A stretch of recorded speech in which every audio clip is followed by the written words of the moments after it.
खाल्याला पिल्याला पाणी पडणार सपान, देवामध्ये देवयानी शिवामध्ये शिवज्ञानी आणि मानवामध्ये मार्ग्यानी जाणणारी कलियुगातील शेवटची भाकणूक म्हणजे या जगाच्या मालकाचे.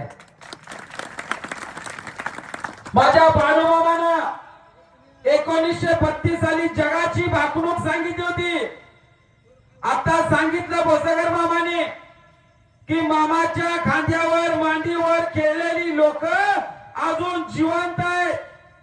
माझ्या मामाला बघितलेली लोक जिवंत आहेत. माझ्या जगाच्या मालकाला बघितलेली लोक अजून जिवंत आहेत. ते सांगतात या जगाच्या मालकाने 1932 साली जगाची भाकणूक केली होती. सारध्याव उंदराच्या घुशीच्या बिळात दडून बसतील, सारध्याव कुलपाच्या आत बसतील, सारी डॉक्टर लोक हात टेकतील, औषधाला लस सापडणार नाही. पण या बाळू धनगराचा झेंडा बोंड्या माळावर फडफडत तरच जगामध्ये बाळू धनगर नाव सांगेल म्हणून सांगितलं होतं. साऱ्या देवानी दार बंद केली होती. सारं द्याव कुलपाच्या दूत.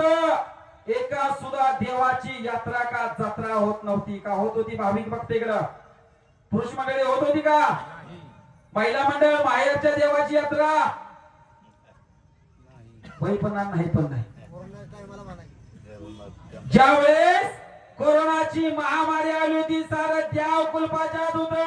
माणसात माणूस नव्हता, पण छाती ठोकून सांगतोय तर माझा बाळूमामाचा मेंढका आलाय.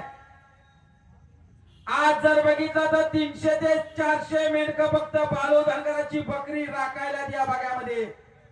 पण कोरोनाच्या काळामध्ये 600 ते 700 मेंढका बिना मास्क बिना सॅनिटायझरची बकरी राखायला होती. ही ताकद बाळू धनगराच्या भागाची. कारण माझ्या बाळूमामाने सांगितलं होतं, जो माझी नीतिमत्तानं सेवा करेल, चाकरी करेल, भक्ती करेल, माझ्या मेंढी माऊलीला चारा देईल, माझ्या मेंढी माऊलीला पाणी देईल, माझ्या मेंढी माऊलीची जो सेवा करेल त्याला घोंगड्याच्या खोळखाली घेईल आणि त्याच्या घरादाराचं रक्षण करीन, तर बाळू धनगर नाव सांगेल म्हणून सांगितलं होतं माझ्या मामानं.